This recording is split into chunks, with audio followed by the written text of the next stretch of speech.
Welcome into the Cowboys Report. I am Tom Downey here with some Week 15 overreactions. As always, stuff you guys say on social media, in the comment section, or whatever. So, let's get into these overreactions. First up, the Dallas Cowboys have the #1 defense in the NFL. In this case, overreaction, not from you guys or from social media, but Trayvon Diggs said this. He thinks the Cowboys have the NFL's best defense. And there are other teams that have a very valid argument.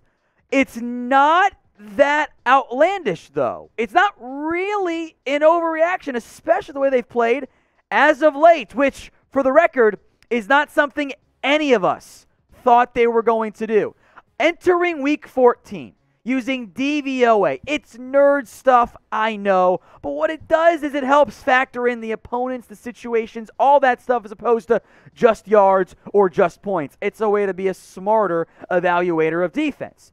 Dallas, behind the Bills, and the Patriots. And given what happened against the Colts, and the Cowboys won at the Giants, and the defense just balling out, they might jump New England in that stat this week. We'll see when it's updated after all the Week 15 games get played. I should have said Week 15 entering. Whatever, you guys know what I mean. Long day. The Cowboys have been a top 3 unit this year. That's how good they've been, which is not something we thought was going to happen. We thought this was going to be if they could beat average, I was going to be hyped. You guys are asking about top 10. They have blown away every expectation. Trayvon Diggs, Micah Parsons, huge reasons in that. Turnovers, also a big deal. And in general, turnovers can be a bit inconsistent. They can be fluky. They cannot always happen consistently. But this Cowboys team, under Dan Quinn, has been consistent in their turnovers.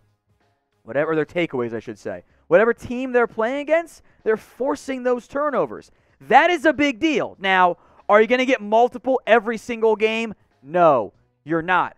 But if you take away some of those long third down pickups as you kind of steady out from that area, it all evens out. Yes, the yards are high for Dallas. The passing yards are high.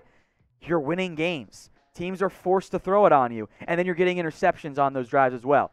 It's okay to be high in yards when that is the situation you're in. It's okay to give those passing yards when you're up big and teams are forced to throw. So rank the Cowboys defense for me in the NFL. I think they're a top 5 unit, which is, I didn't think we were going to be here. So you can be honest with me in the comment section. You get the ad break here on YouTube. Head down to the pinned comment and let me know where you rank the Cowboys defense this year in the NFL. Overreaction number 2. Get rid of Greg Zuerlein. You know what? It's not an overreaction. Yeah, he's been okay on field goals outside of a couple long ones he's missed. Extra points are a problem. Now, I'll say this. The Cowboys aren't going to do this. I would bet all of the money in my wallet, which is $100 right now, that the Cowboys will come out Monday, Tuesday, whenever, and give the old, hey, we got our kickers back. The vote of confidence. Greg's been a kicker for a long time. We have no doubt he's going to be okay. But the missed kicks are a problem. Remember, folks, you've lost 2 games this season by a combined, let me double check my math, 5 points. The Raiders game and the Bucks game. Your kicker in those cost you like 11 points. That is a big deal. That's cost you 2 games. Now, there are other reasons why you've lost, but you missed 5 field goals. I think it's 5 extra points now if my immediate math was correct, which it's not always the case. Dallas has got to get this figured out. Because missing field goals, when the margin for error is shrunk down substantially, that could kill you in the postseason. What happens in this scenario? You march down the field, you get the game-tying score, extra point comes on, Zuerlein shanks it. We're going to tar and feather him through the streets. So get the kicker figured out. Liam Hairulahu doesn't miss extra points. Not as good a field goal kicker from deep, but he's on the Washington football team practice squad. Figure it out. So what would you guys do with Greg Zuerlein? K for keep, C for cut. I know you guys are like, oh, well, who are you going to sign? So he said about Brett Maher, too. And you found Cobra Kai, who is still a free agent, by the way, out there. Missing extra points is not acceptable for a kicker. Figure it out. What would you guys do? K for keep or C for cut? Let me know what you guys have to say in the comment section as it relates to Greg Zuerlein.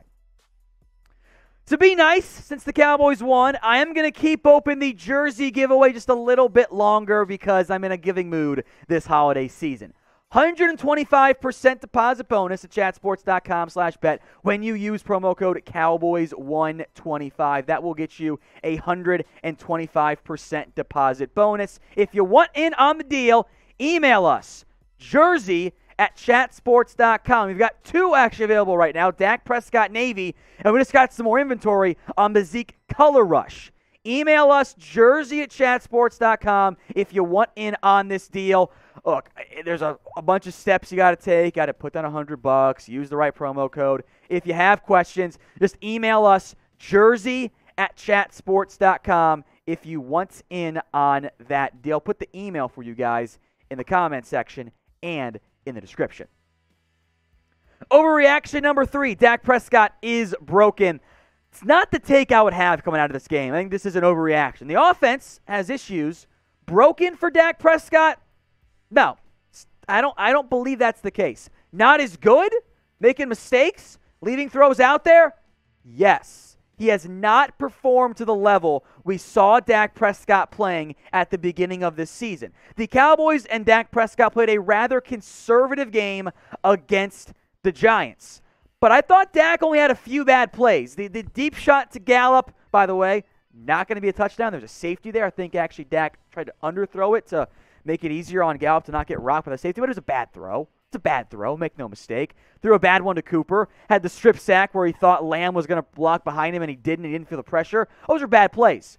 Beyond that, not many mistakes. Now, I want them to push the ball downfield more, but not that many bad plays. And I think we'd feel very differently if CeeDee Lamb didn't drop 3 passes. And 2 of them, by the way, were going to be big gains. So I don't really think Dak's broken. I think he's not as good yet, but I think he's going to get there. But make no mistake, the offense has issues. That is not an overreaction. I don't think they trust the offensive line at all. And I think that's a big reason why they're not pushing it downfield as much. The wide receivers are an issue.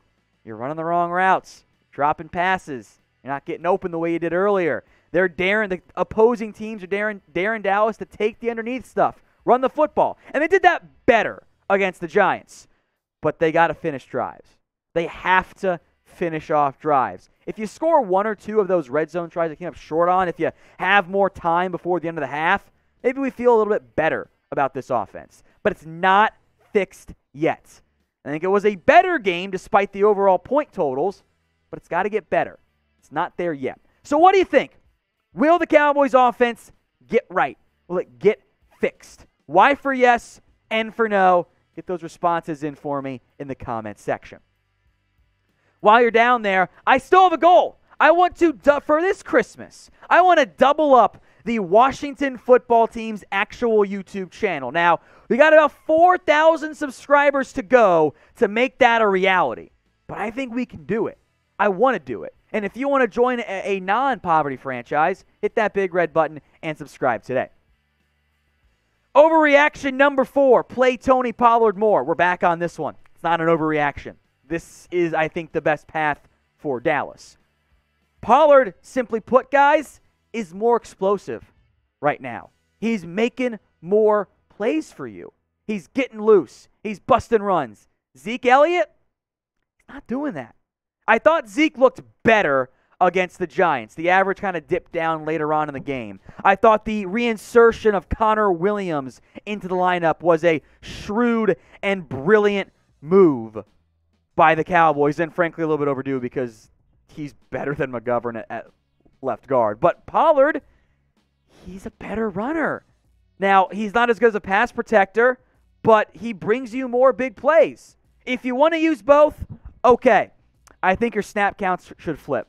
Make Pollard your number 1 back. He didn't look hurt this week. Pollard looked healthy. If I didn't know he had a torn plantar fascia, I'd have had no idea. He looked just as fast as ever. Zeke, though, again, better, but he still looks a little bit injured. And if you want to keep Zeke to kind of be your closer, keep him healthy. Use Pollard a little bit more. So pick an RB1 for me in the comments section right now. Type TP for Tony Pollard or type in EE for Ezekiel Elliott. Which runner do you want to make the lead guy for Dallas moving forward? Now, it still can be both. That's fine. But I think you got to work in both guys. And I think you got to give Pollard a little bit more of the run. But I want to hear from you in the comments section. Overreaction number 5. DeMarcus Lawrence is overrated. This is, I'm taking advantage. This has been said for years. It's an overreaction. The stat sheet might not show incredible numbers for DeMarcus Lawrence. No sacks. You know what else he did? He forced 2 turnovers. He rocked Mike Glennon. Ball pops up in the air. Jordan Lewis comes with it, led to 7. DeMarcus Lawrence peanut punches Saquon Barkley for his first ever fumble, or lost fumble, I should say. Led to 3 more points. Could have been 7 if Dallas had more time before the end of the half and or managed the clock a little bit better. Tank Lawrence, guys, is awesome. Please stop disrespecting him. You cannot just follow the sack numbers. If you do that, you're missing out on a fairly massive impact from a good player. I will say this, however. Looking ahead to the offseason, which we'll do once the year ends, his contract is expensive. The back end of the deal. It's an issue this offseason. They'll have to figure out something. But for right now, on the field, which is all that matters, DeMarcus Lawrence is a damn good football player.